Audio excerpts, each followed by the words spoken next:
കോഴിക്കോട് ജില്ലയുടെ വിവിധ ഭാഗങ്ങളിൽ ലഹരിമരുന്ന് വിൽപ്പന നടത്തുന്ന സംഘത്തിലെ പ്രധാനികൾ അറസ്റ്റിൽ. ഒരു യുവതി ഉൾപ്പെടെ 4 പേരാണ് 141 ഗ്രാം MDMA-യുമായി കുന്നമംഗലം പോലീസിന്റെയും ഡൻസാഫിന്റെയും പിടിയിലായത്.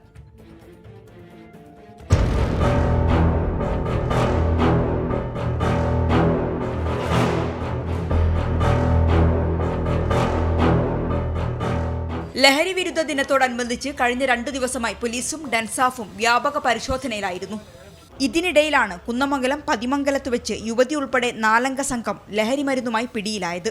അബിൻ പാറമൽ, അർജുൻ ഒളവണ്ണ, അരുൺ മണക്കടവ്, പാലക്കാട് സ്വദേശിനി പ്രസീത എന്നിവരാണ് അറസ്റ്റിലായത്.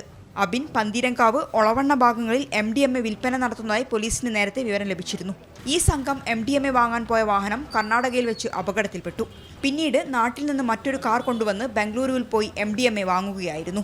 തിരിച്ചു വരുമ്പോൾ അപകടത്തിൽപ്പെട്ട കാർ കെട്ടിവലിച്ച് കുന്നമംഗലത്തെത്തിയപ്പോഴാണ് പോലീസ് പരിശോധന. പിടികൂടിയ ലഹരിമരുന്നിന് വിപണിയിൽ 10 ലക്ഷം രൂപ വില വരും. കുന്നമംഗലം CI S ശ്രീകുമാറിനൊപ്പം ഡൻസാഫ് അംഗങ്ങളും അന്വേഷണ സംഘത്തിലുണ്ടായിരുന്നു. ഇന്നലെ 14 ഗ്രാം ബ്രൗൺ ഷുഗർ ഫറോക്ക് ഭാഗത്തുനിന്ന് പിടികൂടിയിരുന്നു. 24 കോഴിക്കോട്.